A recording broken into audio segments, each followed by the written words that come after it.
yourself by just telling us how you got into music, maybe how you got into playing ukulele specifically. What made you choose that? I've always played music, but it's been more band or orchestra music, and I had my first experience in just kind of a solo or an acoustic band with Backdraft the Musical. And so then I kind of got over my performance anxiety and all my weird insecurities, and I really got into it with them. And that was my first chance to play songs that I had written out in the world instead of just alone in my bedroom between me and a notebook. And then so after we kind of broke up because of college educations and whatnot, I went out solo and then had to relearn how to be unafraid, because it was a little bit different to just be all alone. And then after playing out loud for about a year, I got a ukulele as a gift from my friend Brandon, who was in Backdraft the Musical. And then it was just all, wait a second, I love it. And I played it a lot then and wrote songs. So it was literally left on my doorstep as a present, as a ding-dong ditch. That's great. Gift. It's better than a bag full of poop on fire, I guess. Yes. Because you could get both on your doorstep. But a ukulele is better. I prefer it, yeah. Yeah, that's great, that's great. The last few months, I guess, have been, I would suppose, a little crazy for you. You've gotten named the Best Singer-Songwriter of the Year by Westword. You're playing Monolith this year. How has that been for you? Has it been sort of a surreal experience, or have you still... It's been absolutely surreal. Yeah? I don't like tell a lot of people about it, you know, just kind of my people. Yeah.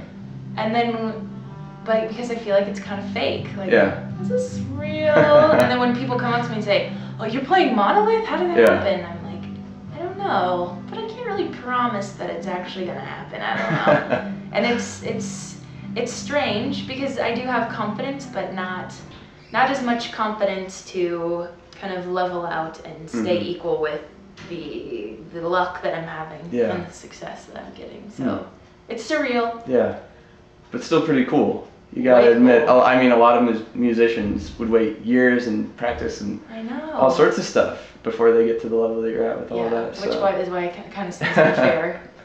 I'm like the coach's son, and they're putting me in the game even though I'm not that good. Well, I mean, I would say maybe some of that you could attribute to maybe some of your online fame with YouTube videos and things like that. What gave you the idea to just go on YouTube with it? Was it just the fact that it was there, or? I think me and my friend Brandon from Backdraft the Musical wanted to record some videos, and he left all the setup at my house, and late one night I crept into the room where the recording stuff was and the camera was, and I thought, ooh, maybe I could make a video. And I did, and I think that first video I made was Ode to Optophobia, and it just kind of, you know, it was fun and not overly successful, but then I kept making them and kept getting kind of into the skits and all the fun stuff, and I tried to make it, you know, a fun thing and a regular thing. Yeah. So that was an accident too. Nothing happens on purpose over here, I guess. One of the things I always like to ask bands, specifically from the Colorado region, is sort of how do you feel about the state? Maybe I always talk to Denver bands, but how do you feel about Fort Collins? And I guess you've toured a little bit. How do you feel about just getting out there, going to different cities, that sort of experience? I think that Fort Collins is a great little town full of great music, and it was a good place to start because there was a lot happening at different levels. Because I just started out playing open mic nights and then gradually worked into actually getting shows. And now that I'm playing around the country, it's exciting, but it's kind of scary. I never know what to expect. And I'm playing mostly unassuming coffee shops around the nation, no big venues or anything yet. So I never know who's going to show up or what's going to happen or if they're going to like me. But thanks to YouTube, I usually have a really good, you know, people show up who know the songs and know my music, which is one of the best things ever, is to go to a different state and have somebody go, oh, you know what I mean? Yeah, yeah. One of the other things I really like to ask bands, and this is always the sweating bullets question where they're like, oh my god, I wasn't expecting this. I like to find out about influences, but not musical influences. You can't say I listened to a lot of whoever back in the day and that's why I sound like this. But who have been the big influences, and like what things in your life that you feel sort of feed into what you do? Sure. I'm actually glad you asked that question, because I don't really consider a lot of music my influence. But I like poetry, and I couldn't really even name specific poets. I just like words and explaining simple things in fancy, beautiful ways. And words are, I think, my biggest inspiration. You know, if I can write a song just because I like a word and want to use it, I think I've done my job. Or I write a lot about my family and just things I've witnessed being a kid and growing up. And I write a lot about my relationships. And so just being a human being and falling into different experiences and making mistakes and, you know, falling in love and all that goosey-poosey, hallmarky stuff. But, you know, just being a normal person and trying to sing it and play it in a new and pretty way. It's not boring. What direction do you see yourself going, and what are your goals with all of this? Do you have any goals even? I mean, I feel like I'm still so unsure of how far I'll go to make goals. Does that make sense? But I'll go anywhere it lets me go.